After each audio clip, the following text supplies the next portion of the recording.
అలాంటి ముందుగా phone tapping వ్యవహారానికి వద్దాం. తెలంగాణ రాజకీయాలను ప్రస్తుతం షేక్ చేస్తున్న అంశం ఇది. ఒకవైపు పోలీసులు విచారణ చేస్తుండగా మరోవైపు బాధితులు బయటకు వస్తున్నారు. దీంతో కేసీఆర్ కుమారుడు మాజీ మంత్రి అయిన కేటీఆర్ కూడా స్పందించారు. కేసీఆర్ 100 ఫోన్లు ట్యాప్ చేయించారని మాట్లాడుతున్నారు. ఒకటో రెండో ఫోన్లు ట్యాపింగ్ జరగొచ్చు అని అంటున్నారు ఆయన. క్రషర్లను పిలిచి బెదిరించుడు, మళ్ళీ ఇవన్నీ బయటికి రాకుండా చేసేందుకు ఏం చేయాలి? 6 గ్యారంటీలు పక్కకు పోయినాయి, ఇప్పుడు 6 గారడీలు మోపోయినాయి. 6 గారడీలు అంటే ఏంటి?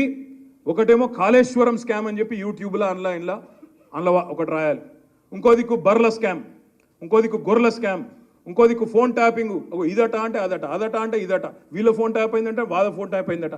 నిన్న చూసిన దగ్గర నేను 10 లక్షల ఫోన్లు ట్యాప్ చేసిండు కేసీఆర్. చేస్తే గీస్తే ఒకడో ఇద్దరో లుచ్చగాళ్ళ ఫోన్లు ట్యాప్ చేసి ఉండొచ్చు, నాకేమెరిక, కానీ చేస్తే చేసి ఉండొచ్చు దొంగల లంగలి, ఎందుకంటే పోలీసుల పనేది. కానీ దానికి ఏదో పెద్ద అంతర్జాతీయ కుంభకోణం ఏందో జరిగిపోయింది, ఏమో అయిపోయింది. ఎందుకు ఇవన్నీ డ్రామాలు? ఎందుకంటే ప్రజల మనసు అటెన్షన్ డైవర్ట్ చేయాలి.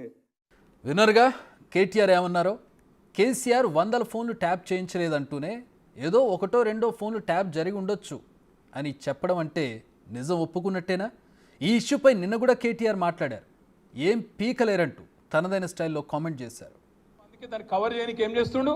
ఫోన్ ట్యాపింగ్ అవుతుంది అంటాడు. ఏడైతుందిరా భయ్, ఏమైతుంది బయట పెట్టంటే మనకు చెప్పాడు. యూట్యూబ్లకు లింకులు ఇస్తారు, యూట్యూబ్లకు మీడియాలకు లింకులు ఇచ్చి వీళ్ళ ఫోన్ ట్యాప్ అయింది, వాళ్ళ ఫోన్ ట్యాప్ అయింది, ఇదైపోయింది, అదైపోయింది. చెయ్యి, నీ చేతులు ఉంది కదా అధికారం, ఏం చేస్తావు చెయ్యి అద్దంటారు ఎవరన్నా? ఏమన్నా తప్పు జరిగితే విచారణ చేయి, మేము అద్దంటలేం కదా. ఎక్కడెక్కడ తప్పులు జరిగినావో తీ, ఎవరు తప్పులు చేసినరో వాళ్ళ మీద చర్య తీసుకో. భయపడతాం, ఎవడు కూడా ఇక్కడ భయపడ్డాడు ఎవడు లేనే లేడు. నువ్వు ఎంటిగా కూడా వీకలేవు అనే మాట కూడా నేను విజ్ఞప్తి చేస్తా ఉన్నా. మీరు దయచేసి నేను మిమ్మల్ని కోరేది ఒకటే, మనం వీటికి ఆగం కావద్దు, ఇవేవి లేవు. అందుకే దాన్ని కవర్ చేయడానికి ఏం చేస్తుండు? ఫోన్ ట్యాపింగ్ అవుతుంది అంటాడు. ఏడైతుందిరా భయ్, ఏమైతుంది బయట పెట్టంటే మనకు చెప్పాడు. యూట్యూబ్లకు లింకులు ఇస్తారు, యూట్యూబ్లకు మీడియాలకు లింకులు ఇచ్చి వీళ్ళ ఫోన్ ట్యాప్ అయింది, వాళ్ళ ఫోన్ ట్యాప్ అయింది, ఇదైపోయింది, అదైపోయింది. చెయ్యి, నీ చేతులు ఉంది కదా అధికారం, ఏం చేస్తావు చెయ్యి అద్దంటారు ఎవరన్నా?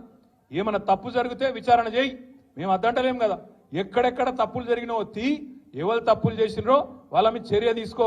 భయపడతాం, ఎవడు కూడా ఇక్కడ భయపడ్డాడు ఎవడు లేనే లేడు. నువ్వు ఎంటిగా కూడా వీకలేవు అనే మాట కూడా నేను విజ్ఞప్తి చేస్తా ఉన్నా. మీరు దయచేసి నేను మిమ్మల్ని కోరేది ఒకటే, మనం వీటికి ఆగం కావద్దు.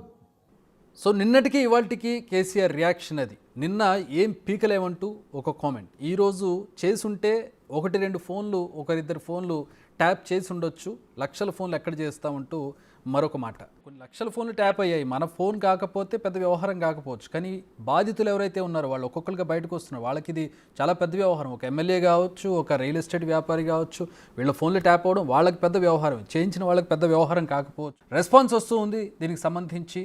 అంటే పక్కదారి పట్టించడానికి వ్యవహారాలని ఈ ఫోన్ ట్యాపింగ్ ఇష్యూని తెర మీదకి తీసుకొచ్చారనే ఆరోపణలు చేస్తూనే జరిగితే జరగundొచ్చు, ఒక 2-3 ఫోన్లు, 2-3 ఫోన్లు ట్యాప్ చేసి ఉండొచ్చు కాక పోలీసుల పనులు అదే అంటూ ఆయన దానికి చివరిలో ఒక సన్నాయి నొక్కు కూడా నొక్కడం జరిగింది. ప్రస్తుతం ఆయన కామెంట్ కూడా మనం చూసాం.